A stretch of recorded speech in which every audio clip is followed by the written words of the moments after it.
Welcome to Scooter's Movie Rambles, where I ramble about movies. I decided that I want to make this kind of a series and to kind of set a precedent of what these are going to look like. They're not really as much planned or scripted video content as much as they are kind of a stream of consciousness after I watch a movie. Kind of similar to my Mario movie video, but I just want to make it clear that this isn't like a standard thing that I want to set like these are how all of my videos are going to be from now on. I want to make scripted videos, but I also just want to post and share my thoughts about things. So the video you're about to see is kind of more of a podcast, so feel free to just have it on when you're doing whatever, and yeah, let's talk about the movie. So first of all, I watched Obsession. I fucking loved it. I also just felt so like deeply unsettled. I know that's like the point of the movie, but I just felt so deeply unsettled. And there were a lot of like really interesting like directorial like decisions that like made that like vibe really apparent and like just unsettling. I think it was so interesting how much they used like bodily functions and like body horror to like push the horror. Like there was gore, but there wasn't as much gore as like the parts that I can think of are like the cat. Everything to do with the cat really fucking freaked me out.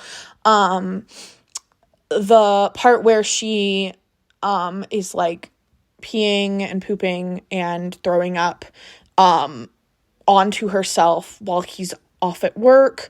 I thought that was really disturbing. I am just like gun swinging, but I just gotta like process that, dude. Like that was crazy.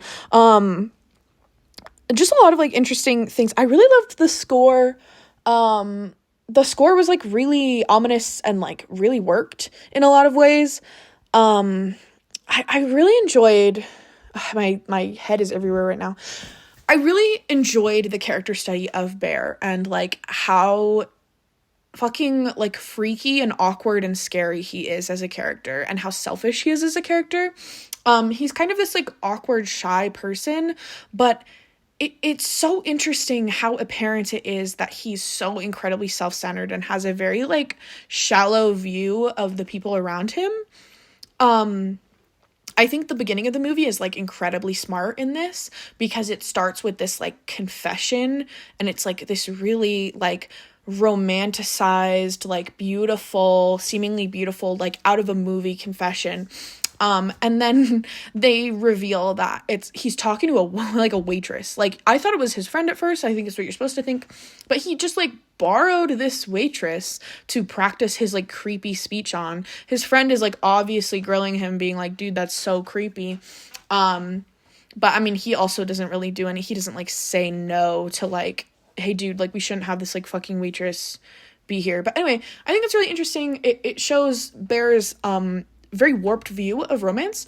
I think something else that shows his warped view of romance is when he is describing to Ian the way the wishes work and stuff. He's like, you can make the wish and then you and Nikki can be together or start dating, or he says something like that. I think that's such an interesting thing for him to say. And it's such like a fundamental misunderstanding of his view of his friends and his view of romance, because Sarah very obviously said that they've been hooking up unseriously on and off for a few years. They've been having this really like unserious kind of just like friends with benefits thing. And Bear immediately goes to like, you guys can date and be in love, and like this really like intense romantic idea of being with Nikki, which I mean he shows throughout the entire thing. He cannot let go of this fantasy, and he's like projecting that onto his friend Ian, and Ian is like, what is this about? You know, like I was gonna tell you eventually or whatever. I just think that's a really interesting decision. Let's see, what was I gonna say? Also, Sarah was a baddie, bro. That's my chair, sorry. Sarah was a baddie. I would be all over her. And I also think it's really interesting the decision to have Bear be a very like conventionally attractive, like skinny, able-bodied white guy. Like if he wasn't such a fucking freak, he would have like a lot of things that like the standard person will, like, he wouldn't have trouble finding someone if he wasn't horrible, right? And I mean, even then, I'm sure some people would be into that, unfortunately. But he really gets in his own way, and then he's a horrible person.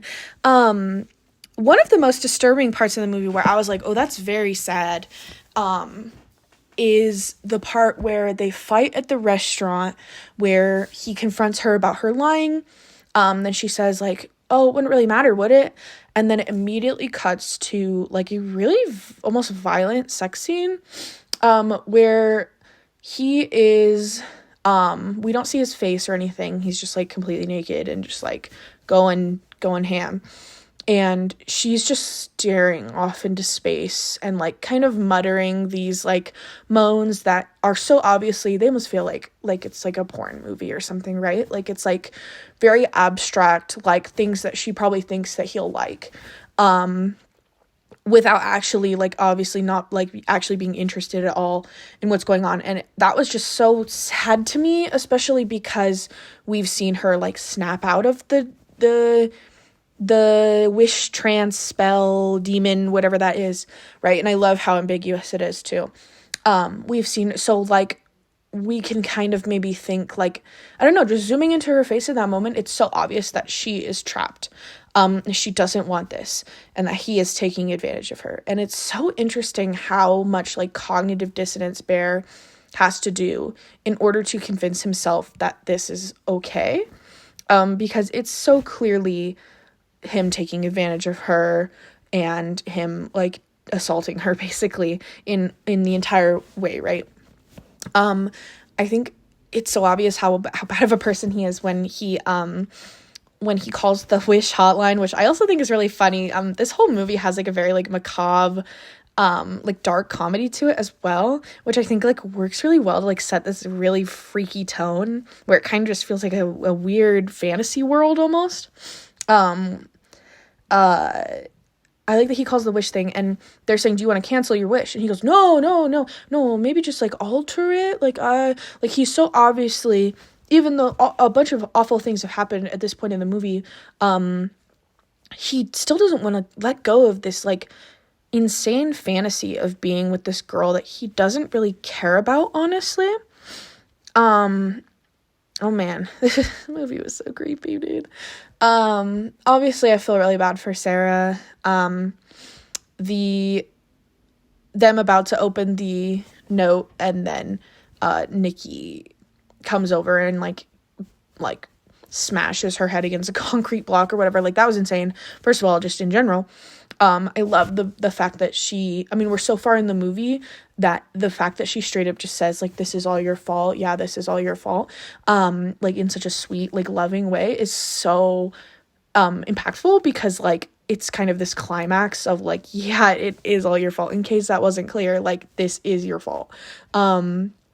This is what you wanted. You had so many outs. You had so many things. She literally was, like, begging you to kill her to get rid of this demon, and you wouldn't do it because you wanted to, like, pretend that like, this was real, right?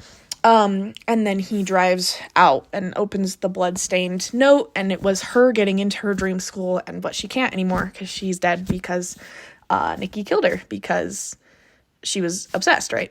That title obsession is so good because obviously the Nikki becomes is obsessed, but it all comes from Bear's obsession to keep this, like, fake fantasy real. And so they're both obsessed, but it's mainly his obsession. She's, like, superficially obsessed, like the monster, but it's his wish that made her obsessed through his own obsession. So I think that's great. I think that's beautiful. I was gonna say something else. I honestly, there's so many moments where I thought Bear was going to kill himself or kill Nikki just to kind of end it, and it's so interesting how many times he just doesn't, which, like, makes sense, right? You never want to, like, root for someone to kill themselves, but I think it's so interesting how, like, this is like she kills all their friends. She's, like, going to kill more people probably, and the only way that he can stop it is to, like, kill himself or kill her. and he's like swallows the pills, and then he like immediately tries to throw them up. Like, I don't know what he thought. He wants to have his cake and eat it too, which is, I think, really interesting. I was gonna say something else. Man, the acting in this movie was incredible. Like, absolutely jaw-dropping. I love the person who played Bear plays such a good, like, awkward guy, but awkward in like a very unnerving kind of like way where you're just getting secondhand embarrassment because he's ruining it for himself and he refuses to take any action. The acting with who plays the actress who plays Nikki, it was incredible.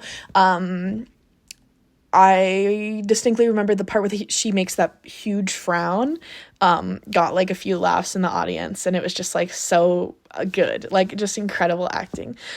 She plays like the breaks in character really well. There were a lot of moments where I was just like smiling really wide because I just love good horror, and so when I see it, I just get really excited and happy, right? So, some moments were the duct tape door. That was incredible. I smiled super big. Let's see. I didn't smile, but the memorial for the cat, air quotes, my jaw actually dropped. My mouth hung open. I was like, that's crazy. And the way that he just like still stays with her after that is so interesting. The very end where everyone is dead and then she comes back and he just left her with all that and ruined her life and she's just crying, and then it pans to the credits. That was incredible. I was smiling because I was just like so impressed with like the craftsmanship of the movie. Yeah, I don't know. It's just like really good. I like this like weird like workplace coworker friendship group. And how much like drama there is with it, and how there's just like hookups and crushes. I think it's really interesting how Ian says to not ruin trivia night because that's all he has, and it's kind of a foreshadowing of Bear is gonna ruin their lives basically, right? Like by choosing to do this at the wrong time in the wrong way, you're gonna make it worse for everyone. And by the end of the movie, like they all die because of him, basically. Oh my god, I was leaving the theater and someone was like, yeah, she was a psychopath. And I was like, what? Y'all missed the movie? The entire point of the movie? It wasn't her. It was like the demon. I'm sure they were talking about the demon or whatever. Like, but I just, I don't know. I really like how vague it was. I like that you don't really know. She says she's sleeping, kill me now so we can get rid of her or whatever. It's kind of unclear if like the wish creates this kind of demon in order to like possess a body and then the soul is like displaced. I love that scene where he's calling the hotline and he says, do you want to speak with her?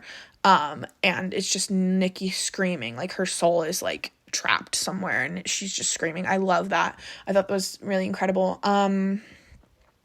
I like the weird like nonchalant like nature of the magic system in this like movie, how there's just like the crystal shop people who are like, yeah, I mean, it is real, right? Don't come complaining to me.